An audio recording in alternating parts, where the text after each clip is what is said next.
What's up, everybody? It's Tim Kulig, Free Music Podcast. I'm your host, Tim Kulig, and I've got Tom Seymour today. What's up, buddy? Hey, I'm Tom Seymour with VHS Masker, and we're going to be talking about various subjects today. The theme of the show is pushing through, and that's an apt description, Tom. I think every show should have a theme. But you're starting to crank out music again. Yes, and yes. Tom got up my ass the last month. Just so everybody knows, this is what best friends do. We hammer each other when we're not being what is it? Not resourceful. What's the word I'm looking for, Tom? Productive, or if we're not following through on our own devices, our own goals and everything else. Not to say that I haven't been. I definitely needed a break. But here's the thing. I figured something out, Tom. I have too many partial projects on my hard drive. So that's why I'm doing this current project now, which is try to find any and all of the pieces that I can actually develop now, like immediately develop, and get them published and polished and sent out as quickly as possible. And then anything else that's been sitting there, some of those projects, dude, are like 2, 3, 4 years old. And I keep coming back to them thinking like, I'm going to be able to do something with that. No, it's just, that was just, sometimes you write stuff and it's like this empty, I just need to get this out of me so I can go and make the better thing. Do you know what I mean? You explore a cavern to a dead end. Yeah. But the map is cleared and then you can go back. Absolutely. Absolutely. I'm sure that happens with video editing all the time. I'm sure you go down a rabbit hole and you're like, okay, I'm going to edit this 5-minute segment and I'm almost certain it's not going to fit, but I need to know, because if it does, it's going to be something different than I've ever done. Like that kind of stuff, right? Like you push the envelope and you're like, nah, it just doesn't fit in. You know, we have constant conversations, Tom and I, about how the editing process changes the entire narrative, specifically in documentary, because documentary, like, you're searching for the overarching meaning of the whole thing that you're making. You start out with like this hypothesis and this thesis, but it rarely, if ever, ends up being what you estimated in the beginning, right? Like, it's the story's never what we had in the beginning, typically. Yeah, they really, from some initial pitch thing, by the time it's done, it barely resembles the pitch. This is a problem I had with back in the day. I used to work for companies like Black 20, NBC Universal, College Humor. Even I dipped my toe in there, and like someone would come up with a pitch, and it was very shallow, and the pitch sounded good, and then often it fell upon me to make it into something, right? And I actually think that's actually the problem with modern Hollywood, is that you get salespeople who go in there and they have a good pitch, to sort of J.J. Abrams, like magic trick. Pitch sound awesome. Yeah, but there's nothing to it. It's bullshit. And then some poor bastard has to go and try to make something out of it. I think that's essentially modern Hollywood. But that being said, I mean, back to your music, the exploration of ideas is very important to bring it all the way through to find out whether if it's valid or non-valid. Yeah, and that's exactly what I'm doing right now. So currently I'm working on what I call like an electronic blended album. So I define that because none of them really fall into any specific category. None of them are techno, none of them are glitch necessarily. It's just kind of a weird mixed bag of electronic music type of stuff. And so that's going to be somewhere between 6 and 8 tracks. I'll know this week, and then once I'm going through the review process with that, on the tail end of that, I have easily 16 to 24 orchestral pieces that can be developed, and those will take a couple of weeks. So I'm estimating that between now and the end of the year, I'll average somewhere between 20 and 40 a month, hopefully, if I can keep the pace right, of these back catalog things, and also some new stuff, because I'm still going to do that Monday, Friday thing, bring in some new ideas and everything. And probably still end up publishing 150 to 200 this year. But a lot of it's going to be very much production stuff. So not your typical tune with all the parts and everything, sometimes just beds, sometimes just intros, that kind of thing. I really want to clean the palette of all those things. I've been telling myself and my audience for a year and a half at this point that I've been wanting to do some of those other projects, and I just need to get them off my plate so I can, like you said, clear your head and do all that. That being said, clearing the plate, clearing, things, I made the determination about a month and a half ago that it was time to start differentiating between the overarching brand and this, right? And the podcast. So me and Liz went down a rabbit hole about a month and a half, 2 months ago, and started developing a site specifically to the podcast. So I'm going to show a little bit of that in this whole thing here, if I can find the freaking tab that it's in. Sorry, I have to keep taking my glasses off. They're literally fogging up because I had the AC going, and I worked out, and then I just turned the AC off, and now it's like my glasses keep fogging up. Can you see this? Me. Yeah. Oh, okay. Hey, great. Cool. So here, let me get back to the homepage. So starts off with a homepage, same branding, same color and everything else, but now just the podcast. What's the URL? URL is tkfmpodcast.com. So real simple, real easy to remember. My initials, free, Tim Kulik Free Music Podcast. FM's also got that double entendre of, FM, radio or whatever. So that was an accident. That was not planned, but it was a fun accident. So now part of this is that I'm trying to build an email list of people that are interested in the show. I've gotten an uptick in interest in the show where I have unsolicited folks, in a good way, unsolicited folks emailing me saying they want to be on the show after they've listened to another show. And I know it's not like 100% bot because they're referencing details of the show that somebody would have to have watched or at least scrubbed the show to get. You know what I mean? Yeah. So they're definitely real people. In fact, I have two folks next week that I have a discovery call with, based on an email inquiry they had sent to me, and I'm like, great, here's my Calendly, section. Here's the days I'm available. Boom.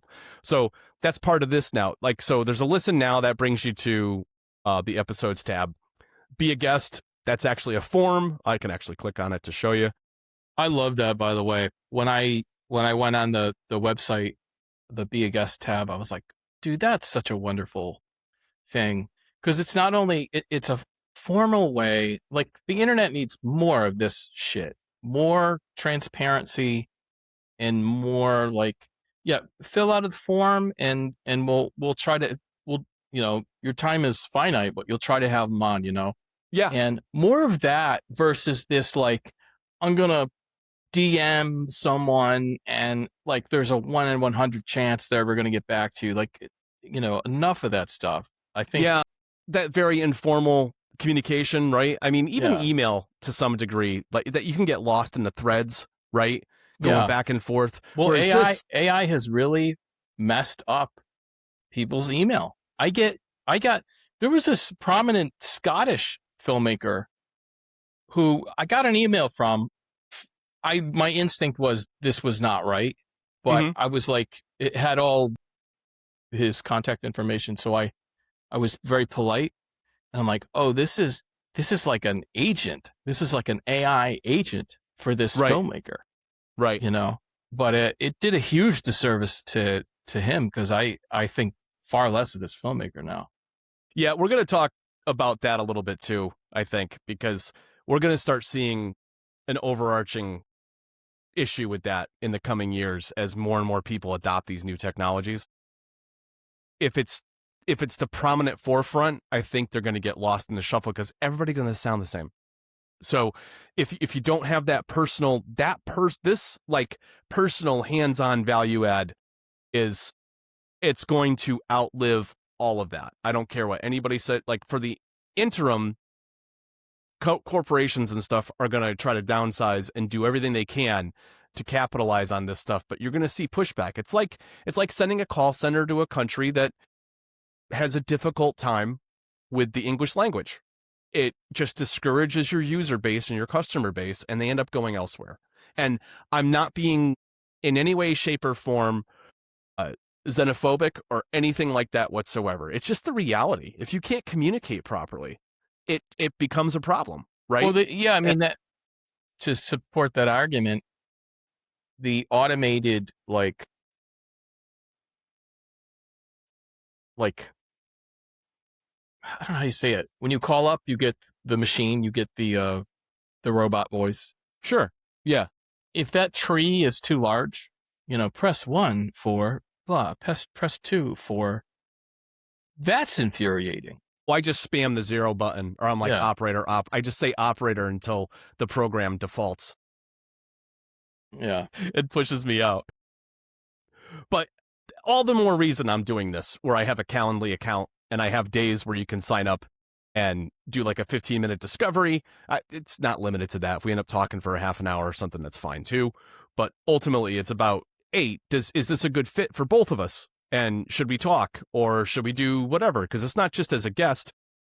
There's other options on my site as well. So, it shows the latest episode with Katie McGrath. I learned how to say her name properly. If you watch the episode, it's not McGrath.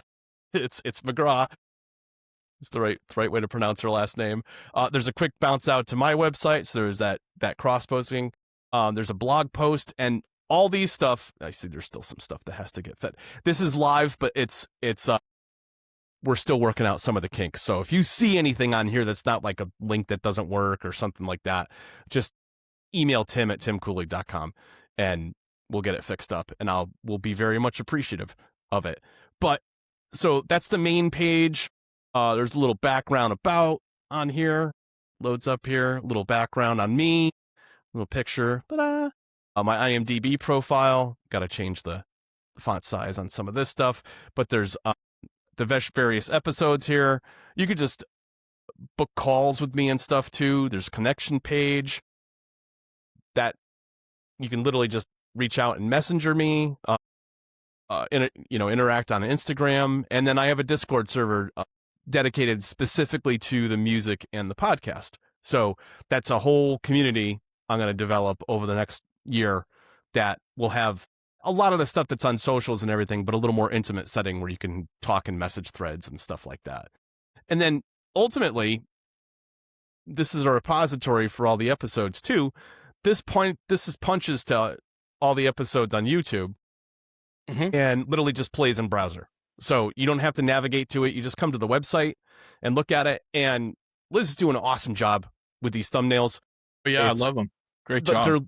They're Tom, they're like a really good at a glance.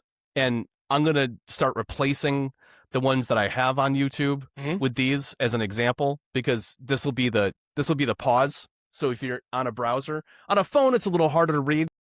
And even when this thing isn't fully, when this is somewhat minimized, you can't read some of the details as much either. But I kind of like all the information there. In fact, Ryan, my buddy that did and developed timcooley.com with his wife, Michelle, he said specifically, he's like, I love these thumbnails. He goes, great, yeah. And he's a developer who would probably default in an area of let's go minimalist and what the algorithm likes or whatever. He's like, no. I kind of like it because I see everything that it's going to be about, and it helps me decide whether I want to watch that episode or not. So I kind of like that a lot, So I've just done just this recently this week, yesterday, the day before, we did a MailChimp integration here. So if you sign up in this bar, you'll get the blog posts, and then any other communication that I do. So I gotta fix this. I don't know elevate content, but that's a different post. Oh, that was a sample one. She was testing things out yesterday, and I have to delete that post. But it'll send out an email every time we send something, and then there's other things I can do for MailChimp to that whole mail list. So if there's like a special event coming up, or I'm going to do a live stream, anything like that. So some really, really, really cool stuff coming down the pipeline, and just pumped. Did I stop it? Did I stop sharing? Yeah, we're okay. back. Okay, right. And we're back. No, I'm excited for you, man. I was editing this documentary that Tim and I are working on called Enter the Television, about the dark corners of television advertising and unconventional like cable TV. And so I was going through Tim's catalog, and Tim had put out hundreds of songs literally last year. And although I sampled probably almost all of them, because now my mind is set on the specific project, going back to the albums, like a lot of the tracks speak to me more. One album, I think it's called I Kardashev. Yeah, that's right. And had a number of tracks. What was that one? Docking on the Dance Floor, I think it's called. It's like this really introspective, creepy sci-fi tune. Interesting drums. I can't recommend that more. And then the other one, Borked Git, I believe it's called, that's got some cool tracks on. It just so happens to vibe with the trying to make like mysterious tech, essentially, is the kind of the theme of Enter the Television, you know. I never know what people are going to use for what. It's crazy. You know, like way back in the beginning when I released that album that had Here Be Dragons on it, some Ukrainian or Russian rescue operation did drone footage of, what was it? It was like a fuel water tower rescue. Yeah, it was like a water tower rescue, or like a fuel tower that was getting like hit with foam or something because it was like a fire issue happening or something like that. And they're playing that like dramatic tune. I'm like, I just never know. I never know what people are going to use what for. So I put it in categories, but ultimately the end user is like, you know, this is going to sync up nicely with what I'm doing. I just love that discovery. That's why I go out there and do the YouTube gratitude stuff at least once a month. Yep. Because it's nice to see what's people are using it for. Some new users that jump into because invariably new people discover me, and I see some new channels using stuff, and it's really kind of neat. It's kind of amazing. That's why I think this is the best way to write music, because you're not beholden to like a specific project, and then you're twisting and turning the song to adhere to what your customer needs or whatever. Now, if you make enough songs, somebody's going to find something that's going to work for their project, right? And I feel like that's so much more, even if you slow it down or you only use a portion of it or what, I don't give a shit about that. Like I could really care less. If there's a portion of it that speaks to you and your project, great, use it, you know? But I just can't, I don't know if I could ever write that way again. Well, it's creative freedom. And, I always appreciated when you scored like a lot of my films back in the day, but I knew it's hard. Like I don't think I'm particularly difficult to work with, but at the same time, when you need specific music and you have to go back and forth with the composer, I've been at that end, and it's exhausting. Yeah. Because you're using your creative fuel and they want to change things, and you're like, if they change it too much, then it's like it's hard to maintain the vibe, you know? Yeah, and it's less yours, you know? Yeah. So yeah, that's a valid point. So I think what you're doing, in a weird way, you're more free than most musicians, because the audience, and your audience is not only listeners, it is people who watch the programming that your music is used for, and your audience and your fan is also industry people who are placing the music. Right. You know, so it's a really nice mix. Yeah. It's definitely a longer path. Even though this August will make it 5 years that I've been super serious about publishing music. So August of 2021 is when I released, what was it? The first D&D album, and that first Meditations album was shortly to follow. One or two of those, one or the other of those were in front of each other. But that's when I got real serious. I published like everything I had on my hard drive that was worth publishing to the end of the year, and some other albums before December 31st in 2021. And then I just went hog wild since then. And now I'm just rekindling the fire July of 2026 after a few month hiatus. I didn't do nothing this year. I did the Arc Raiders album, which I was pretty happy with. Arc Raiders album's fantastic. I've used a bunch of those tracks, and I mean, you have a lot to do. I mean, you're running your own business, so there's a lot that you're doing behind the scenes. and planning, and sometimes you just have to like figure stuff out. I mean, the Yeah. whole launch of the podcast is a separate thing. What would you call it?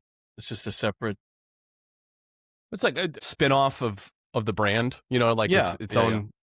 own website. It's I haven't done the socials yet, but that's probably coming down the pipeline. Right now, I'll keep it associated with everything else. It just makes things a little easier.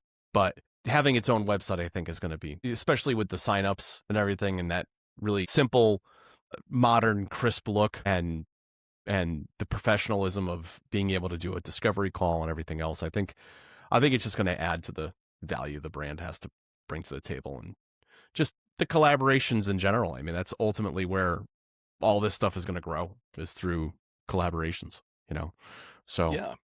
but I'm very interested to talk about the current status of the festival run for Video Dreams, and also get back into the stuff with Enter the Television and where we're at with some of that. So I know you have notes in front of you, so I'll let you take the lead. All right, let me look here. So Video Dreams. So Video Dreams has been in the festival circuit for over a year now, and that's not atypical. A film can tour in the festival circuit from a year to 2 years even, and depending if it's still being accepted and still playing. So some of the cool things that have happened is that the Scum Dance Film Festival in San Francisco, which I love San Francisco, by the way, they awarded us, it's an honorable mention award for Best Documentary, which is a really nice thing. They basically said that their programming is really tight for the year, so they're playing a number of shorts and maybe just a few features, but they wanted to do something for us, and so they gave us this honorable mention award, which I think is wonderful. That festival's been going on for 10 years, so it's become a staple of San Francisco, and it's really very cool counterculture in the best way.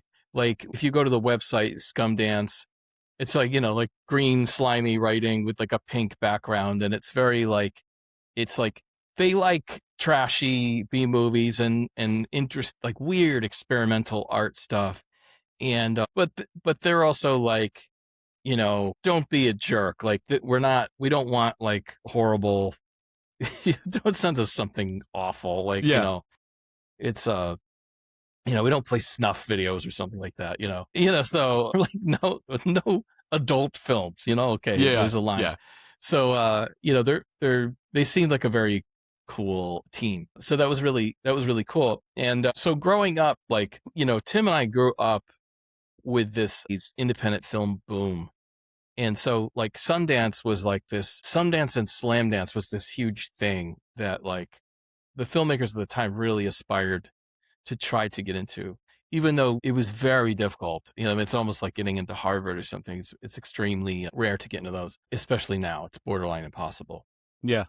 But we've talked about that in the past, how it's in essence an extension of the Sundance is not, even if you do a Google search, it will essentially say that Sundance doesn't really take independent films.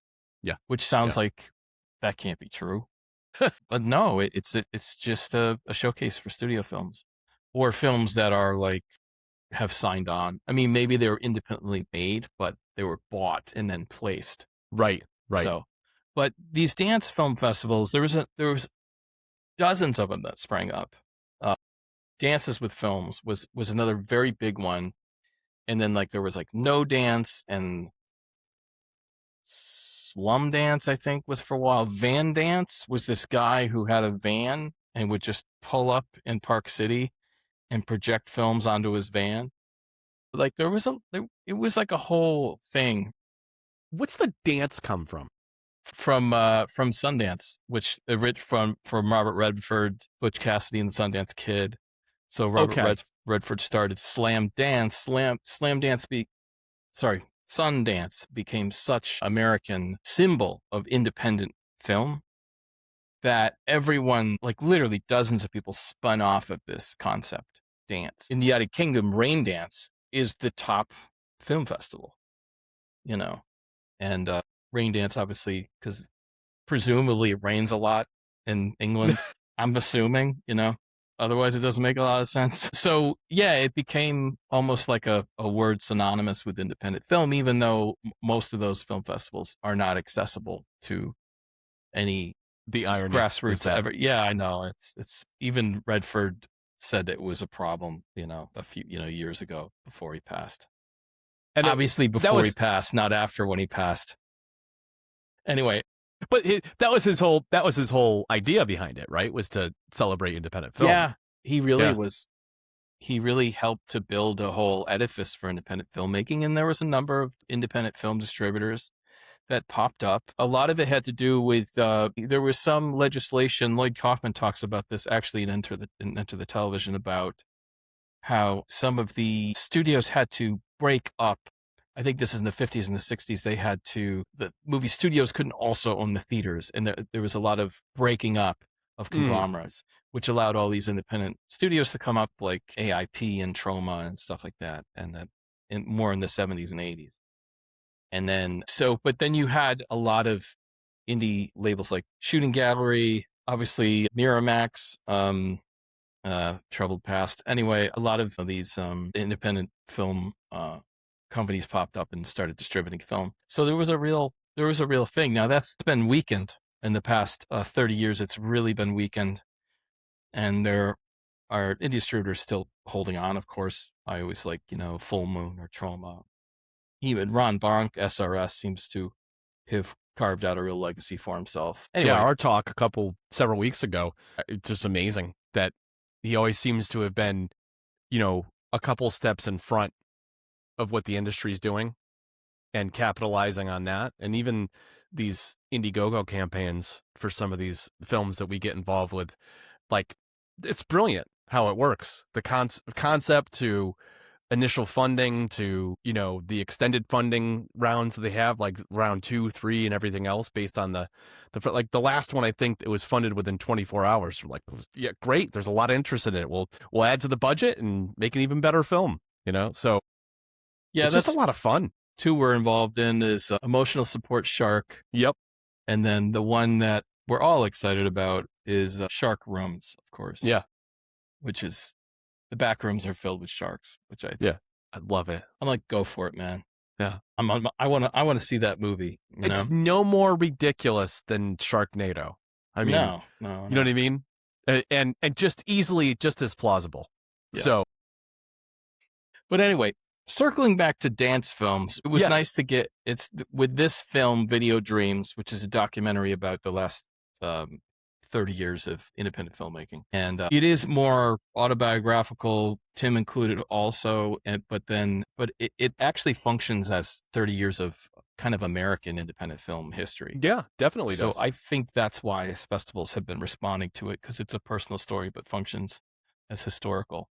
Yeah, we piggyback off of a little bit some of the things we've talked about in the VHS Massacre movies, but more from the end, like the end producer, director, composer side of things, and you kind of see it in the production wing as opposed to the overarching things that we talked about in some of those movies about how the decline of physical media, everything else, and just how we get things into people's faces after 30 years later. I mean, dude, the first, what was it, Thrill Kill Jack, we did a premiere in a Holiday hotel Inn.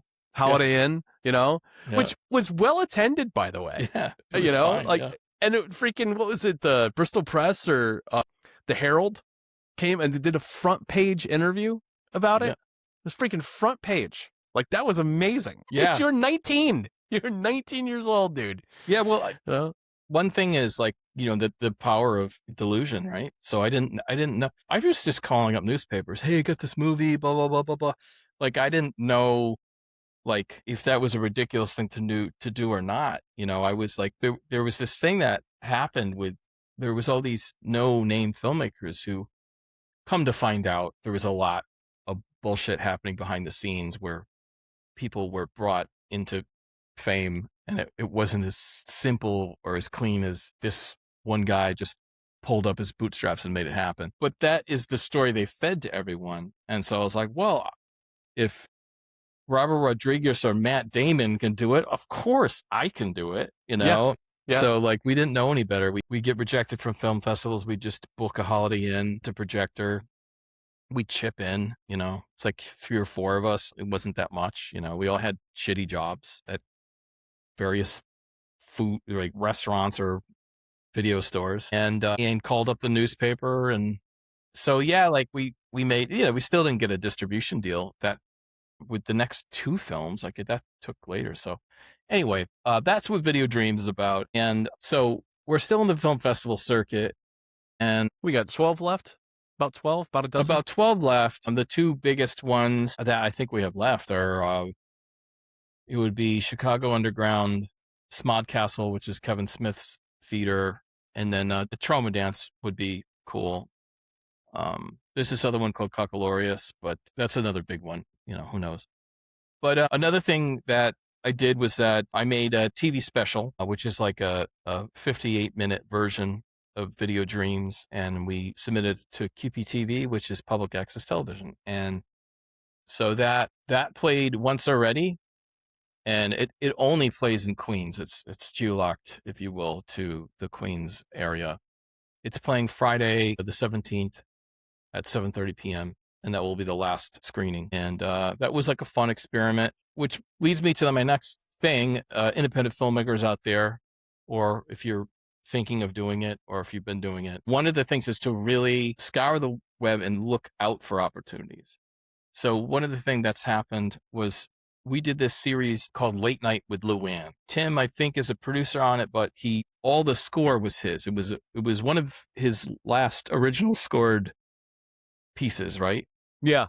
Well, maybe not one of the last, but I think you did some other stuff. But this music was actually made for Monster Kill. Yeah, specifically for these. Yeah. And so the score is great. It's like really, really cool. And as I always said, Tim, the music is far better than the films themselves. Anyway, so what this was like it was homage to Up All Night, or like Trauma's Edge TV, or Monster Vision with Joe Bob Briggs. So it was these 2 characters, Luann and Double Dementia, and they're basically hosting movies. But the difference was they would host a movie, and then the movie. So I hired these independent film directors. Ken Powell was one of them. He made Groom of the Bigfoot. Another director made Merminators from Outer Space. That's my wife Stephanie Perez's title. And then Flying Snake Attack was my title. We hired a director to do that one. We did a fundraiser. I think we only raised about $2,000. So everyone only got about $500 to make the film. And so they only had to be about 10 or 15 minutes. So I see, if I was a young filmmaker, I would have loved that opportunity, because essentially they were given the ball. Like, it's B movie, it's Flying Snake Attack, it's a B movie, it's Merminators from Outer Space. Here's $500. Just have fun with it, make it a movie, and just bring me back a 15-minute movie. Yeah. You know, so it's not unlike doing a 48-hour film festival. Yeah, it's very similar. You're actually paid, so you have some resources to do the thing. Yep. You know what I mean? Yep. And then essentially it should have, in my opinion, it should have all gone into props. Yeah. Essentially. Yeah. Or like they were able to shoot, I gave them a location with a big green screen. So they had locations, and they actually had gear as well. So they really had to just hire people and then do some props and whatever. And so Groom of the Bigfoot, I think, is the best, because Ken made this he shot it on green screen. So his haunted forest, all the backgrounds look like cardboard cutout, like Blue's Clues. It's so good. I love it. Anyway, and then all the commercials are fake. I did all the commercials. It's like self-help and, shoe sales commercials. From director Alan Smithy. Yeah. Yeah. So the whole thing is, it was a series. It was like, I think 5 episodes we did for Trauma Now. And then, what was it, last year, I turned it all into one, like 60-minute, technically a feature. So, and it just kind of sat there. Trauma at the time, they weren't particularly impressed with it. Right. They were just like that, because they didn't ask for it. We just did it, and they were like, okay. And but I had it, and I because it was non-exclusives, so I turned it to an hour thing, and then it just kind of sat there. But Rhonda Shear, we got to interview Rhonda Shear for the new doc, which was amazing. Well, Rhonda Shear was launching this thing called Up All Night. So Up All Night Network. So it was Rhonda Shear's Up All Night. She's bringing it back as a Roku station, which is amazing. And they were looking for content, but all of our content is not tied up, but it's distributed through MVD and Trauma and a few other places. Yeah. So there's red tape associated with who can get it and who can play it and that kind of thing, right? Yeah. Yeah.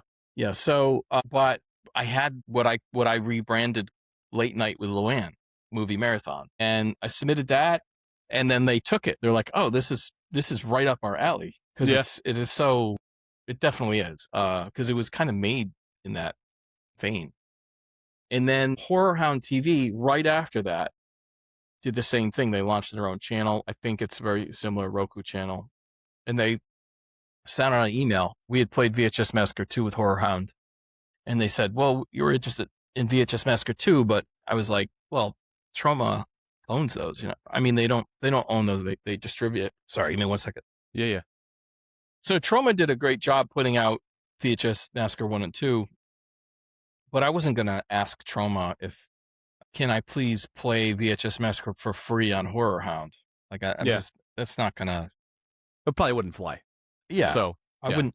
So, but I was like, I have this thing called Late Night Luann, and they're like, well, they were only reaching out to official selections from Horror Hound. I think that was their way of vetting stuff. But just recently, last week, they were like, hey, we opened up Horror Hound TV for submission. So long story short, too late. But everyone who's listening, if you go on Film Freeway, look up Horror Hound TV. If you want to submit a film to potentially be played on Horror Hound TV, you could submit your film for free. It's awesome. So that's another example of like just finding these opportunities, and from public access to Up All Night to Horror Hound TV, you don't, in those cases, you don't even need a distributor or agent or any of that, Right. There's probably little to no money involved with any of those transactions, but it is exposure, and it gets your art in front of people's faces, and it just perpetuates the possibility of you doing that more and more in the future, And well, think of it just as like a resume builder. Let's say you made a horror short and you try to get into some festivals with some success, some not. Horror Hound is a major brand in the horror community. Everyone knows what that is. So if they played your short, it's not exclusive. They don't own it. Mm-hmm. You can place it any other place you want to do. But to have your film with premiering on Horror Hound TV, that's a major feather in the cap. Sure. It's a milestone for the production and for the producer and the director and the team in general. It just, your work got accepted and played here. Great. It's the same concept and ideas behind our festival runs, right? If we can get into certain festivals and we can get some notoriety, even just official selection for some of them, it's an acknowledgement that the art meets a certain criteria, and we can speak to that end, right? Yeah, it works. Film festival circuit works on so many levels because it gets people in the theater. It's a screening that you do not have to produce.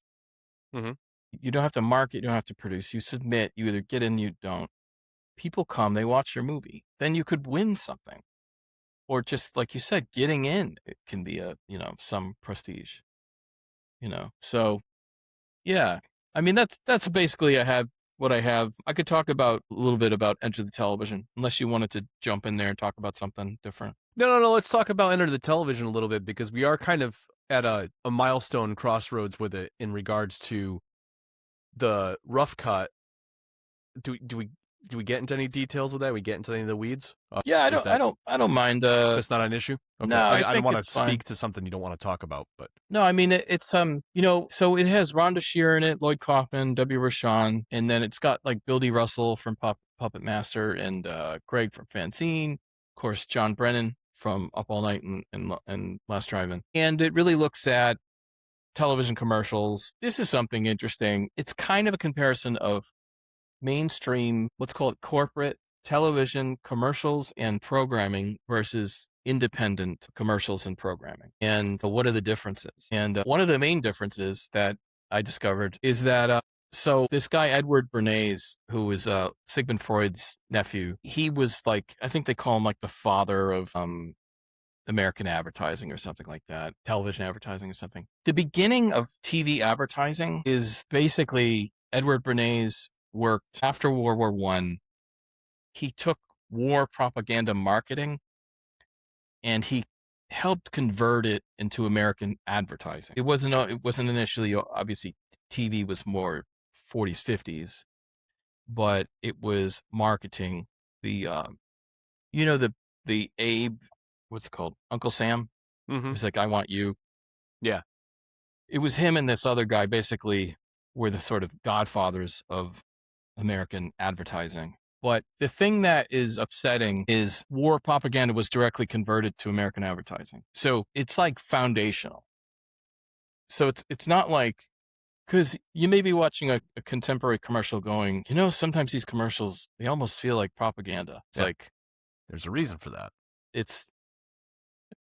It was all propaganda converted to TV advertising. Anyway, I'm very careful about the research I do. So I'm probably like botching some of the history, but I assure you in the doc, I'm more organized. But this is why I'm not like a historian per se. No, it's also our interpretation, right? Because we made a decision, Tom and I, to explore commercials that moved us in whatever emotional way we determine, right? Whether we're disgusted or appalled or amazed or overwhelmingly convinced to go out and just like race and buy something after a 30-second thing. Like all those things, it just brought back so many different memories from the 80s. And we've seen, just by exploring 4 decades, God, can't believe I'm that old, 4 decades of TV commercials and how that evolved and what tolerances were loosened over those years and all the things that happen, all the evolution, and just understanding that at the end of the day, there's always a hidden agenda and a mission behind those things. And it might not be directly understood. A lot of times it's like a feeling, right? And that's usually the bigger products. They don't give a shit about showing you the product, right? Like the Nike swoosh comes at the end of this whole thing. And in the meantime, you have this like really inspiring thing happening with either an individual or an athlete or something, and they're sweating and they've like been defeated, and then they like ramp up and they meet the challenge and they win, and there's just like this emotional crescendo. It's like, black screen, whoosh.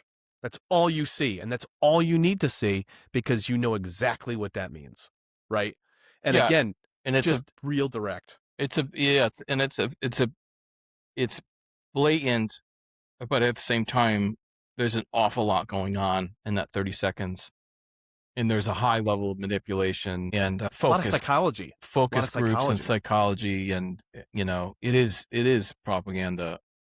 To contrast that with local commercials, and this is the thing I try to add a caveat, like their local commercials are not perfect.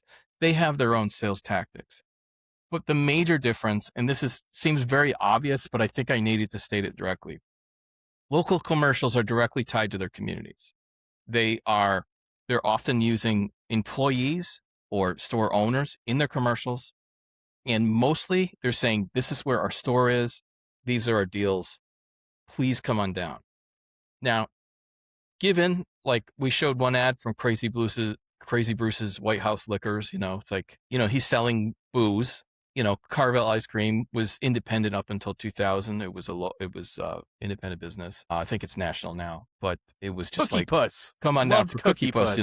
It's still selling ice cream because so in the doc, it's like, look, they're not telling you wine and ice cream is good for you, but they're just saying, come on down. So the corporate stuff, this is what I realized too. I'm sure this is in some textbook somewhere, but for me, it was a discovery.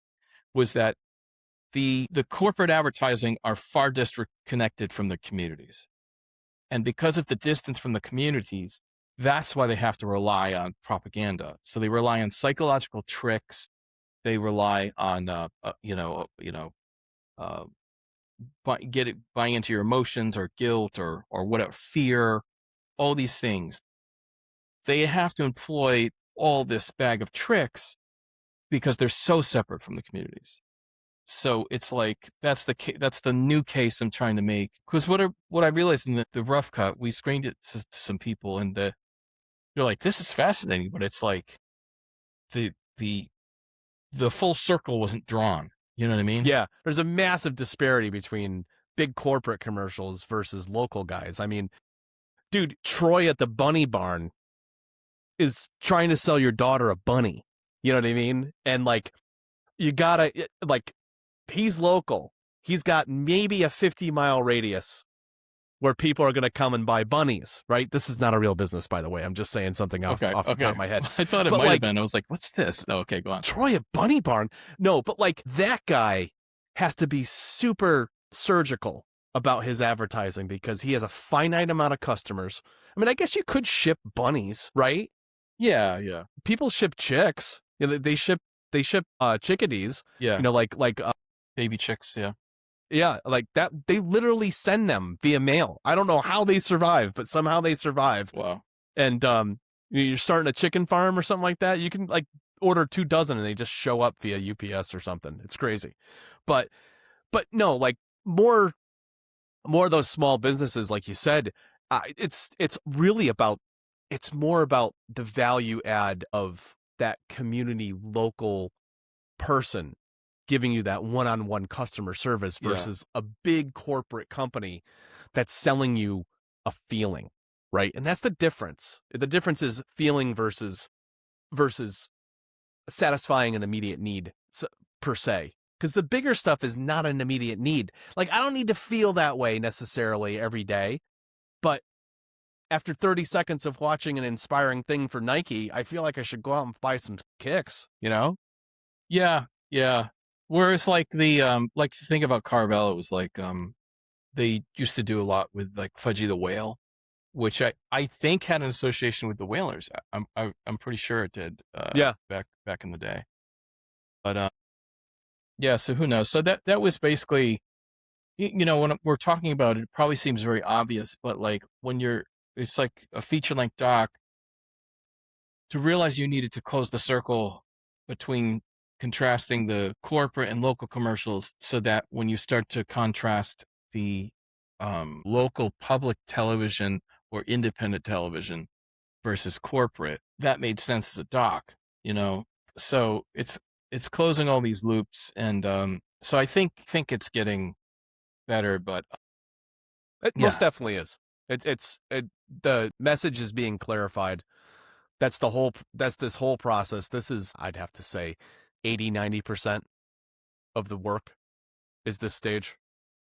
Yeah. Correct me if I'm wrong. No, you know, it's a lot. Yeah. I mean, because it all has to make sense. And I don't know, it just, there's not that many people who like puzzles like this, you know, and I don't like Legos, but I'll do this, you know, everyone's got their own. I do. I like Lego. Yeah. But, you know, I like this. So anyway, you know, the goal is also to try to think about the audience with films like this. You have to take that into account, and not to compromise anything like internally, but to want to make it the absolute best and make it the clearest communicated, and to have it be true. You know? And to think objectively outside of ourselves, like, is this interesting? Yeah. Right. Yeah. Like, as much as we can, because that's a hard ask, honestly, because the world is filtered all the time between, you know, with our eyes and our experiences. There's just no way around that. But ultimately, I have to think that way when I write a new genre or I write new music, and we have to think that way whenever we jump into a new project. You know, is it interesting to us? Okay, would it be interesting to somebody else? Yeah, and that's similar thing with VHS Massacre. It was like, let's find the weirdest stuff we could find on VHS, but let's also talk about the decline of physical media and the American Video Store. Right. So Enter the Television was, let's find the weirdest possible commercials we could find. the weirdest stuff possible, and then kind of reverse engineer the story around it, not in a disingenuous way, but exactly where these commercials lead us. Right. You know, Right. it's a more complicated puzzle, but what I think that does is I think that's why they're interesting. Whereas if you were going to do some dry textbook, the history of television commercials, that would be dry as a bone. Yeah. You Yeah. know, we're Yeah. kind of doing like the more the trauma type, Or you know, the experiential interpretation. You know what I mean? Like, we're experiencing it for ourselves and documenting our reactions and our interpretation of what we're seeing, and then rounding that out with other industry, the several people we have that are guests and interviewees in the movie, in the doc, that literally speak to these things, right? They can speak to the evolution and in their own work. And I think that tie-in with the overarching thing between big corporate and local commercials, and then the overarching psychology between the both of them and the differentiation, like, it's all very, very interesting.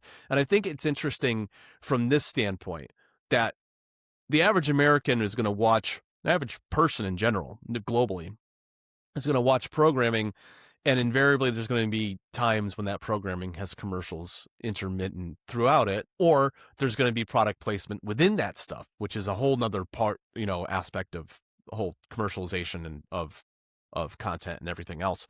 But the point I'm trying to make is that ultimately we're being manipulated 24/7, and it's, if nothing else, Tom, it's important for people to realize that A, it's happening, and B, what are some of the things that are being done so that we understand how our thoughts are and our desires are molded, and which ones are authentically ours and which are what we're kind of bamboozled into doing, Yeah, absolutely. And the doc, it invokes, right? Marshall McLuhan a lot.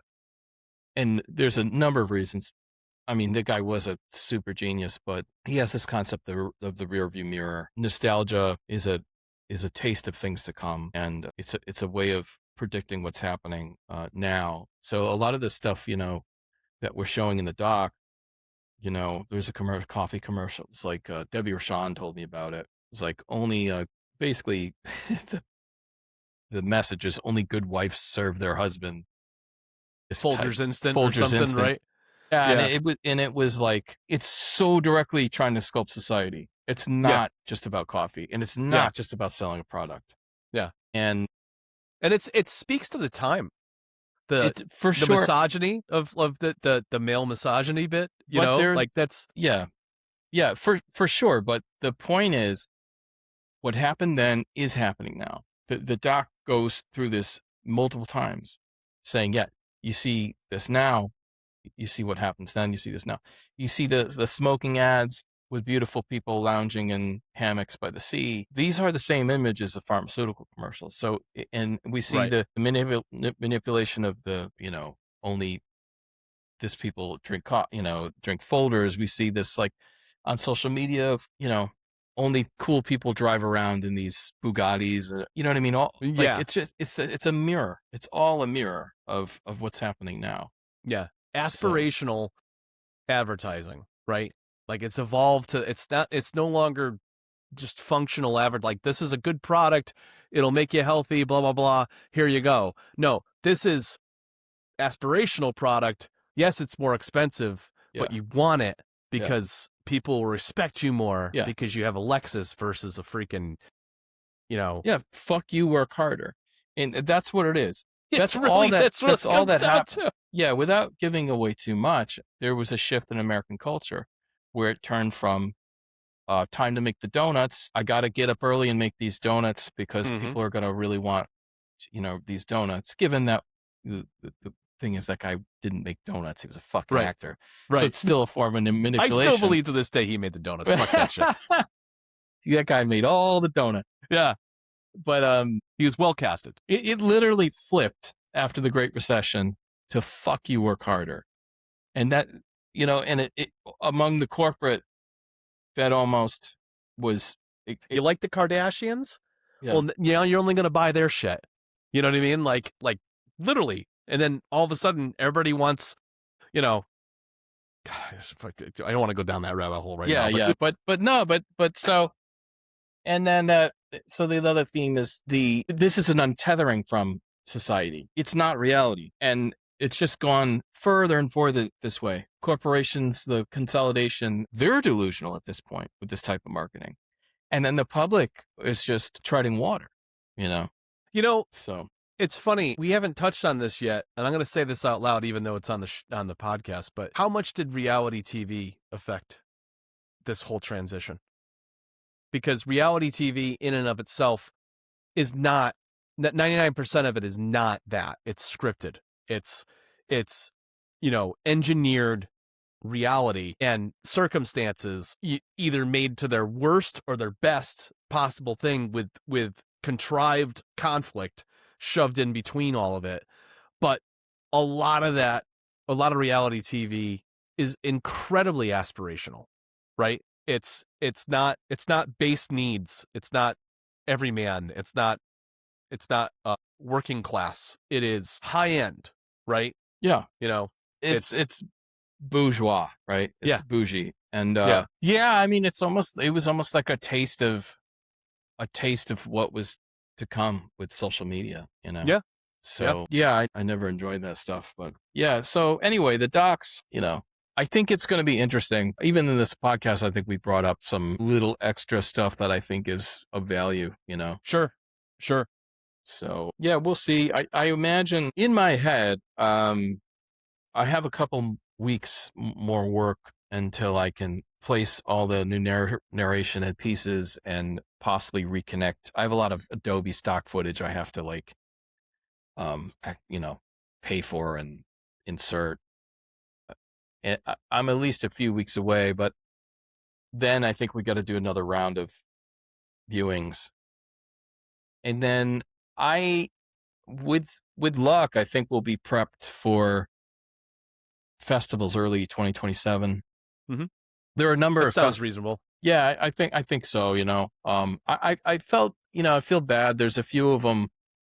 Spirit of Independence in the UK played 2 of our films before, and they're like, "Hey, this is the last day to submit." It was like a general message. I was like, I was like, I'm just too far off. It's just too far away. And they gave a sad emoji. But did they really? Yeah. I got to get my passport squared away, because if the UK keeps liking what we're doing, we did really well with Video Dreams in the UK. And now I definitely want to go see a screening over there with Enter the Television. If we, oh, that'd be great. Yeah. Fingers crossed. Yeah. Get over to London. Hey kids, Big Ben, Parliament, Right. Vacation, Chevy Chase. Yeah, man. So, well, that's all I got. Hopefully there was something interesting there. Yeah. It's fascinating to me, I like all this stuff. No, I like doing these at least once a month, around once a month where we do updates for folks on the podcast. It's again, originally the extension of our brands. The interviews are great as well. I love how that's evolved on here, but this is like the super way to communicate everything that's going on with you and I when it comes to movies and music production and everything else, and the festival runs and the things we're thinking about, things we're ideating on. Just you could see our process. I mean, we actually did podcasts about Enter the Television before we even had a definition as to what it was. And that's a fun aspect of how we do things. It's just we kind of share it with the community, and then it evolves into something that is now, a rough cut, ultimately a picture lock, and then we're distributing it, and we're like, oh wow, this is a thing, Yeah, it should get there, Yeah. And we'll see what happens, but yeah, I'm excited, man. Yeah, got to keep busy. There are times. Smod Castle. So yeah, that would be, that'd be so awesome. Come on, Kevin. But yeah, I mean, I know it's not him. It's deciding, but you know what I mean. Yeah, some good folks over there, though. Yeah, I don't know, man. But there are days or even weeks where I'm sitting there editing, And I'm like, why the fuck am I doing this? I don't know. The same thing happened with VHS 2, where I remember. I don't know why I'm doing this. I don't think this is any good. It was of the two, it was received even more so than the first one. And I think it's because it's the Empire Strikes Back of that series. There's something very emotional about some of the aspects of that iteration. And it spoke stronger to me than the first one. I love both of them. But do you know what I mean? It's clearer, yeah. It's a cleaner message, I think. Dude, I do the same thing with music. Sometimes I sit down and I'm like, fuck, did I write this already? I kind of did. But I kind of like this. All right, I'm going to release this. I just, art's a strange bird, man. You gotta you have to push through all your weird emotions and your self-sabotage and your self-editing and everything and just get to the crux of the thing that you're trying to make and just say, okay, I don't care. You have to push that all aside, and you have to be somewhat of a freaking narcissist and egotistical and just be like, that's it. I'm putting this out there. It's the best I can do. You know what I think it is? And I don't know if this is true, but I just thought about it. I think you have to do this kind of work to produce in the amount that we're both doing. You have to love yourself and you have to hate yourself. I think there's something about I think there's a masochistic thing. Definitely. That there is something weird in your head being like, you're not going to stop, fuckhead. And just, and so there's a love of yourself, and there's some narcissistic, there's also some hatred or something. Yeah. You're going to dude, get it done. What do you like that's the stage I'm at right now with music for the year. It's like, all right, you screwed off long enough, dude. How rested do you need to be? Stop. Now you're just procrastinating, and it. So get back to work. Yeah. So that's where I'm at. There is something about your inner monologue going, you are not fucking special unless you prove that you're special. That's right. What is the only way? This could be the only way you could prove that you're worth fucking anything. Yeah. And so there's a weird dichotomy of you want people to listen to you. You want people to appreciate your art. Keep making it. Yeah. Keep improving. Yeah. Move forward. Find different avenues and different venues to propagate your art. I mean, that's another thing. I mean, IMDb is one of my next places. I'm going to start, DMing directly, one-on-one, independent filmmakers and stuff. Use my stuff, man. You look like you put out several horror films, blah, blah, blah. No, it's not even about the money at this. I just want people to use the product. I want the art to propagate, period. Yeah. I have this value to offer. Take it. Yep. Exciting. Yeah. It's exciting stuff. Well, I think that's a good note to end off on. Yeah, man.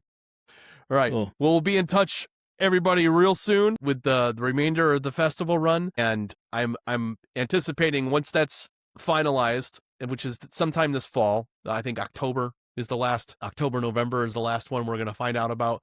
By then, we'll have turned the corner on Enter the Television to the point where I think we'll know when we're going to start. Or if we're not done, we'll be close enough to done that we'll be like, yeah, first, maybe second quarter next year is going to start the run for that. Yeah. And that's the beauty of this, man. Because once that happens, Tom and I are going to be doing this for 3 to 6 months, figuring out what the hell we're going to do next. So that's how it works. Yeah. Yeah. There are some ideas. Yeah. But who knows? Yeah. All right. Well, everyone, thanks for listening, and we'll see you next time.